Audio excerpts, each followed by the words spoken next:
And I'm back. This time I've got my buddy Hastwis watching over my shoulder. I mean, nothing like a little bit of pressure when I play video games.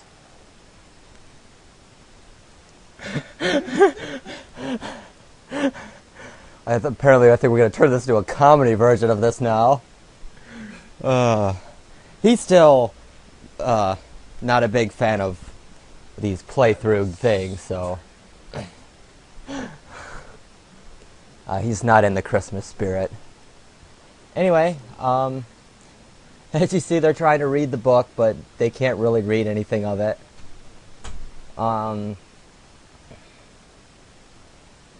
So, here we go into reading the book. He just left, so now we can get back to being serious. Alta oran soundus Tamila. Sounds like magic. Sounds like gibberish to me. What do you know of magic? No, now everyone's wishing they could do magic. I forgot to introduce Doned. Or Dond. I'm not sure how you would pronounce that name. I'm gonna say Doned. I'm gonna say Doned. That way so it doesn't sound like donut. Because I don't want to accidentally start calling characters Donut. Unless by chance their name is actually Donut, and then I guess I'll have to call them Donut. Again, everyone's picking on me. Oh, no, again, sorry, I'm buzzing through this so fast. It's been almost about 30 minutes now that I've been doing this recording. So, I'm getting kind of annoyed with the story. I mean, the story is great. So,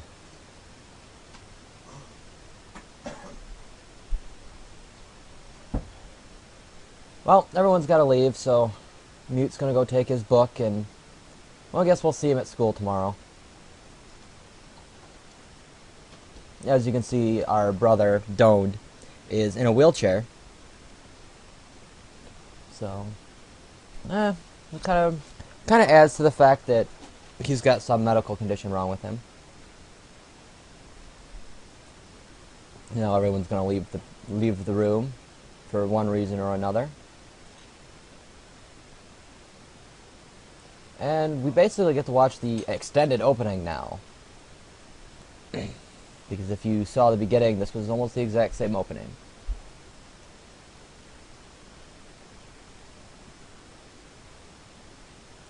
Again, sorry there's not really any background music. I just don't want it to ruin my video quality. So you'll have to put up with listening to me talk.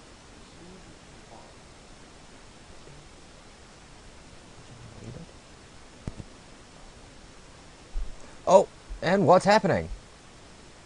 Oh no. Our school has turned into a giant desert. And what was that monster that just flew by?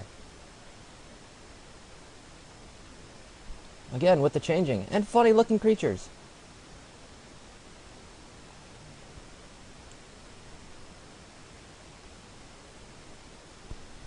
This was right at the beginning. Oh, and we were raped or taken out of our bed. I probably should edit that out, keep this PG-13. I meant ripped, not raped, by the way. Uh-oh, we're lost in some new town. And look, there's the weird creatures again. Oh, someone in a turban. We all know what that means. Please, keep your comments to yourself. I'd rather not get kicked off for starting some race controversy now. Anyway, we're talking to some weird-looking people, if you can call them people. Yes, they're lizards. That explains the s for every S they do. Erp. Who erps when they're nervous? I have never erped when I was nervous. Oh, apparently we're getting yelled at for calling him a lizard. And again, even though we went to a new world and magically got dressed, we still have the cowlick. So, that must be something just that Japanese people love. The cowlick must be hot. Again, I don't mean to stereotype, but You see a lot of cowlicks in Japanese originated games. Oh, and we see a familiar race to any Final Fantasy players. It's a Moogle. Uh, this Moogle is pretty badass, I must say so myself. Apparently, we just apologized, but maybe we'll get off with a warning this time. Oh, wait, maybe not. Apparently, we're a soldier. No, we are, a school kid. That's what we are. Yes, we're just a school kid. Oh no, looks like a little engagement. And yes, Urowen is quite confused here. And the magical teleporting chocobo riding judge appears. Where they come from, I have no idea. They just teleport in. Why don't they just come in the side where there's always an entrance of a map? Oh look, here comes the judge. No, I'm just gonna poof. And we start another battle. This one is more, will show you more of what battling in the rest of the game is gonna be like.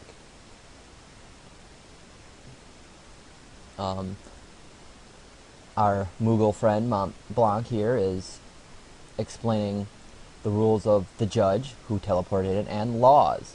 Because apparently when you start a street fight, when you start a street fight, you still have to abide by the laws, because fighting in the middle of the street is not against the law. So, yes, we cannot use items, or we will break the law. This will be explained to you throughout this mission, which will also supplement what I explained in the status menu. You will see me probably complain a lot about the laws, because if you're trying to help a town be saved from fire, and you're not allowed to use Blizzard, it seems like that would be pointless to have that law then there. But no, you still have to follow it.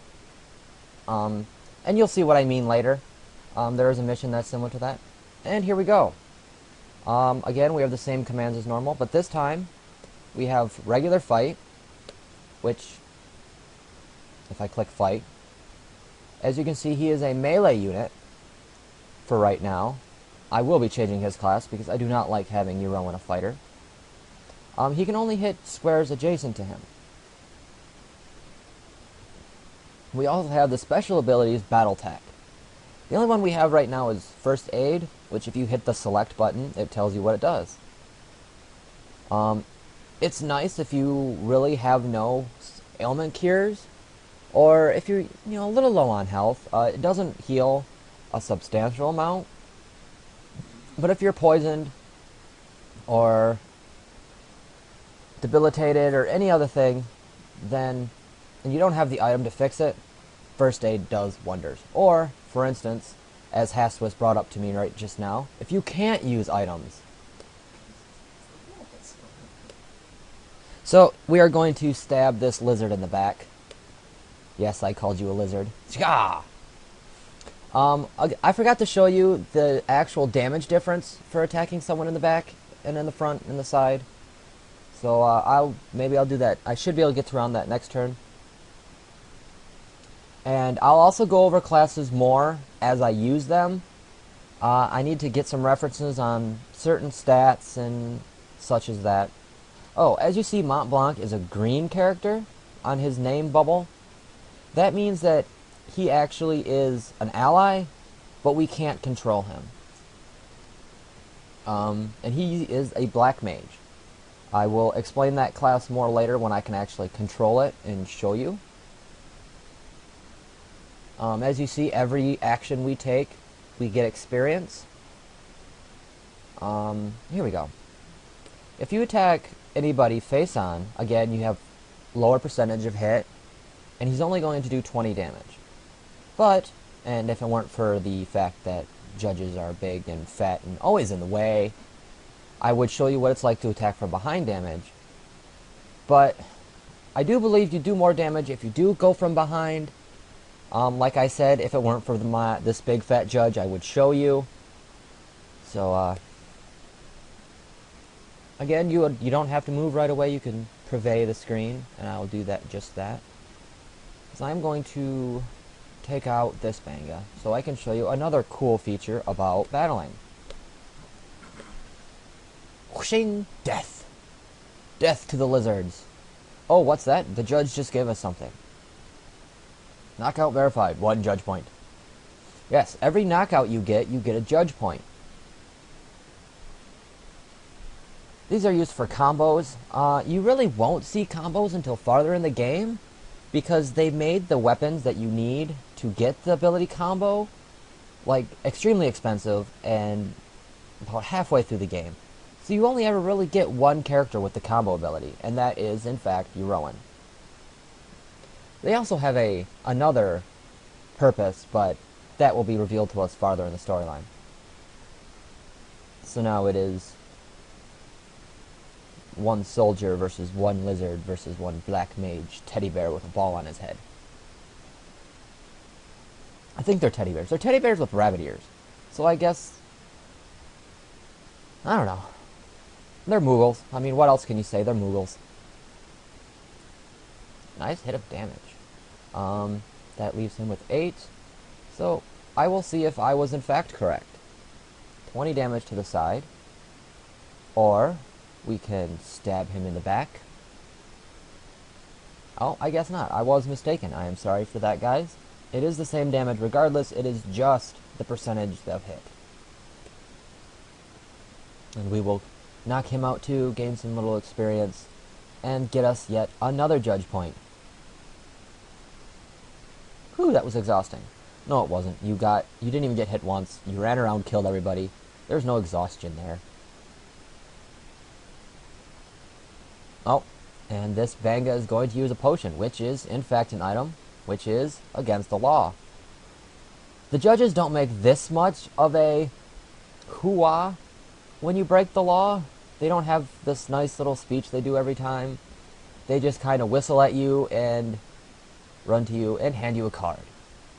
For any of you that play soccer, or you European folk over there, football, the card system is very similar to that. There are 2 cards. There is the yellow card and the red card. Yellow cards are more like warnings. You have to pay a fine at the end of the battle for every yellow card that you collect.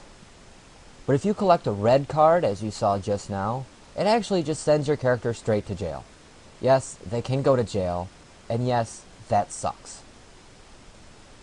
So try not to get your people thrown in jail.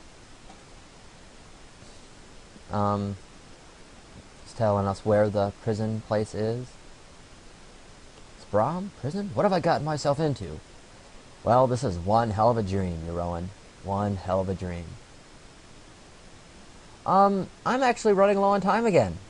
And I think this is actually a good place to stop. It kind of introduced where we're going to be mainly for the rest of the game. Also got a lot of information put in. So when I come back for the next update, we will continue our conversation with Mont Blanc and try and figure out where we are. As always, this is Urowen, accompanied with my great friend Haswis for a humorous commentary. Please join me again for our next episode of Urowen Plays Final Fantasy Tactics Advanced. So, have fun, happy gaming.